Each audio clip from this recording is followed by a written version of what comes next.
What's going on, guys? Welcome back to WWE Network and Show, where I, Graham G.S. Matthews, break down all the original content I watch on the WWE Network. And today we're talking the November 13th, 2021 edition of Talking Smack. Coming off a bit of a better show than the last 2 weeks, I thought. SmackDown was kind of more mediocre than not the last 2 weeks, but I thought this week's show was solid. So we opened this episode with Jackie Redmond and Matt Camp running down the biggest headlines from the show, including the Toni Storm, Charlotte Flair ordeal, the women's tag team match, Woods and Roman in the main event, as well as Jeff Hardy beating Sami Zayn to remove him from the men's SmackDown Survivor Series team. And Redmond calls Hardy a silent leader, a bit more than Sami Zayn, who likes to boast about his accomplishments and being a locker room leader and all this other stuff. Hardy kind of positions himself more of a leader in a different way by, speaking by not speaking at all. That makes sense. Speaking only when necessary. We hear from Jeff Hardy backstage at SmackDown with Kayla Braxton. He actually recalls failing to qualify for Team Raw last year. I forgot who he had a qualifying match against. I feel like he had one or two opportunities to join Team Raw, and he fell short both times. But he is ready for this year. He said, who wants to remember 2020? Which is a great question, which is a great way to put it. He does say that he's ready for this year, though, and it's incredible for him to share the ring with such up-and-comers as, Woods, and who else is even on these teams? Like, who was an up-and-comer on any of these teams? I'm thinking of Raw. Like, Raw has Rollins, Owens, Balor, Mysterio, and Bobby. Hardly up-and-comers. A lot of them, I think all of them are former world champions. SmackDown has Zayn is no more. Drew, he's been in the ring with Drew before. There's really not that many up-and-comers in the match, but I see what he means, though. It keeps getting better for him as well. He says that Sami Zayn is up to no good half the time, and it's hard to believe what he says, because most of the time he sounds disingenuous, and he lies a lot and whatever. But he has the potential to be kind, he says about Sami Zayn. And come Survivor Series, a lot like he did at Extreme Rules, he's going to make an impression, is Jeff Hardy. And then back in the studio, Matt Camp recalls the history, actually, between Sami and Jeff. It was at this time about a year ago, a little over a year ago, that Hardy and Zayn were feuding over the Intercontinental Championship. I talked about this in my SmackDown audio review from yesterday. But they were feuding over the Intercontinental Championship, and it was actually Sami who bested Hardy to retain the Intercontinental title at that time. So Hardy getting a measure of revenge over Sami by getting his win back and remaining on Team SmackDown at Survivor Series. And Camp also calls him very valuable to SmackDown, and the crowd was very fired up to see him on Friday night, which is an understatement. That Norfolk, Virginia crowd on Friday was so hot for Jeff Hardy. It's not even funny how over he is with a lot of these crowds. It's cool to see. So Matt Camp teases Cesaro, Sheamus, Ridge Holland, Mustafa Ali as all potential replacements for Sami Zayn on SmackDown, when it's very likely going to go to a guy like Von Wagner. They didn't outright say that, but Von Wagner from NXT, for anyone who still watches NXT 2.0, just debuted on NXT. We've seen him on the main roster before. He's been on NXT before as like a security guard, as an enhancement guy, formerly known, I think, as Cal Bloom, if I'm not mistaken. He was in that segment where Sami was told that if he lost, he was off Team SmackDown, which to me says he might be joining the team instead, which would be absolutely terrible. Cesaro, Sheamus, or Holland, even Holland, would be a better addition to that show, or that match, than Von Wagner. Ali would be great too. I don't see it happening, but it's a possibility. So from there, they replay the Charlotte Flair Toni Storm segment, where Toni Storm said, hey, why aren't you defending your championship? And Flair said, you know what, I don't really feel like it, and walked off. So that was essentially the segment. And I thought Charlotte's shots at Becky, which I forgot to mention in my review yesterday, were also quite great. You could feel the real-life animosity between the two.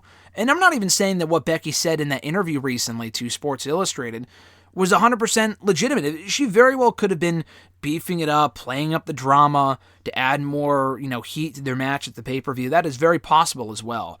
They could still be best friends. I don't get that sense, but there is some real-life tension between the two, which I do get the feeling that there is. Then the added verbal shots that Charlotte's taking at Becky have been quite great. I thoroughly enjoy that.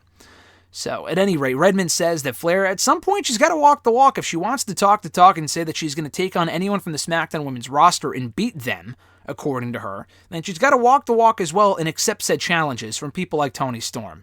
Matt Camp does acknowledge that Toni has to earn the opportunity, but at the same time, Charlotte is doing what works for her. She will accept when she wants to accept, he wants to see the match at some point and see Toni maybe beat Charlotte to earn an opportunity, but Charlotte, at the end of the day, is always going to do what best works for her, according to Matt Camp. They also recap Aaliyah winning the 6-woman tag team match at the beginning of SmackDown this week, pinning Natalya to pick up the win for her team, and then subsequently being removed from the SmackDown women's team for Survivor Series by Sonya Deville. We hear from Aaliyah backstage at SmackDown with Kayla Braxton, and she mentions that she's still trying to figure out why she was removed from the team. What did she do to warrant her being removed from the team? I mean, I think it's Warren asking what did she do to even qualify in the first place, but that's a different question for a different day.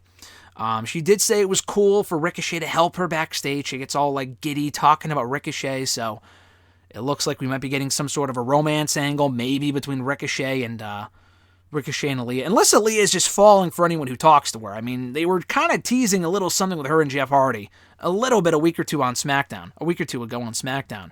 Her and Ricochet this is happening at the absolute worst time. And Ricochet, I think it was just revealed that he's actually dating the ring announcer from NXT currently. So that was interesting. So Ricochet comes out that he's in a new relationship, and then they seemingly start teasing a romance angle between himself and Aaliyah. Very weird.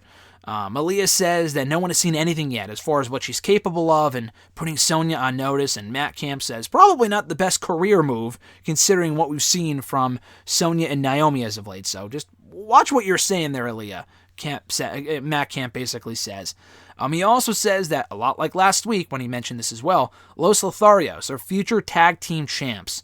And they recap Los Lotharios beating Shinsuke Nakamura and Rick Boogs in tag team action in this week's show, teasing that maybe more than the tag team titles might be more in their future if Angel continues to pin the Intercontinental Champion.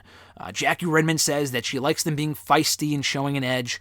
We hear from Los Lotharios backstage at SmackDown with Kayla, and they said that obviously they're looking for gold, and they will take advantage of every opportunity that comes their way. We hear from Carrillo, and Carrillo seems a lot more comfortable on the mic with Garza as a heel than he ever was as a babyface. His English isn't amazing. Garza's is a lot better. And by the way, I'm saying Garza and Carrillo, but those aren't their names anymore. Their names, I think, are simply just Humberto and Angel, but I'll call them Carrillo and Garza because that's what I fucking know them as, and it's stupid to chop their last names off, especially when they have actual significance, but nonetheless. He says that it means a lot for him, for Carrillo, to be teaming with his cousin, and they know each other well inside the ring, and that makes them a threat.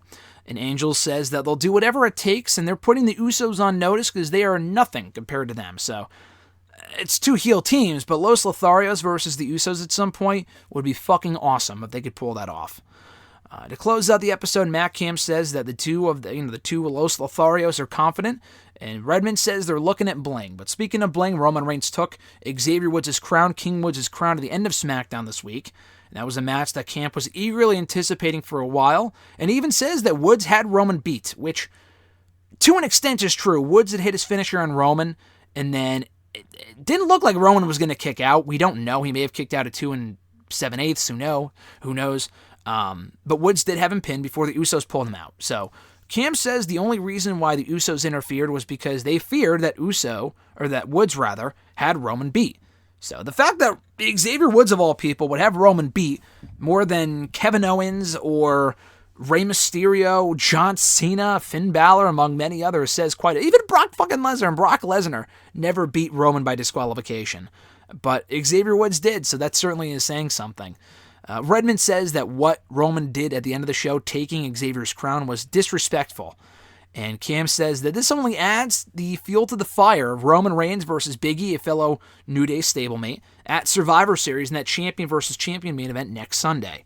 And they also tease potential options for the men's and women's teams, replacing Aaliyah and Sami Zayn respectively on those teams. So hopefully we find out, I'm sure we will, come next Friday night on SmackDown.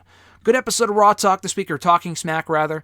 Aaliyah's promo was just fucking awful. I mean, she tried with what they gave her, but you could tell she's just not comfortable on the mic. It looked like she was reading off of something. She forgot her lines at one point. Her promo was not. You could obviously tell from everything that I've said about this woman. Again, I'm sure she's sweet. I'm sure she's a nice person. But she is not main roster ready. She's just not that good on the mic, in the ring. She's abysmal at best. So that promo did not help her any. But I like the promo from Los Lotharios. I want to see more of that type of stuff from them on SmackDown. And like I said, Carrillo looks a lot more comfortable as a heel and alongside his cousin than he ever did on his own as a babyface. So I like the move to pair them together and make them a heel tag team. And then Jeff Hardy was cool, calm, and collected per usual, talking about the win on SmackDown. So solid stuff this week from Talking Smack. We should have a new episode up next week before Survivor Series, hopefully. I'll be at SmackDown next Friday, so I'm really looking forward to that, or hopefully anyway. It's in Hartford, so the idea is to go, though that isn't confirmed yet. It's just the hope the hope as of right now that I will be there, so we'll soon say. But I look forward to next week's SmackDown as well as Survivor Series next Sunday. It should be quite the eventful weekend, to say the least. Thank you guys for checking out this review. I appreciate it. Be sure to like the video, drop a comment, share the video, and subscribe to the channel for more daily content. And be sure to check out all the other content here on the channel, including Q&A videos, WrestleRant radio excerpts, interviews, reviews, and so much more. I would greatly appreciate it. Have an awesome one, guys. Enjoy the rest of your weekend. I'm Graham G.S. Matthews, and I'll catch your ass down the road.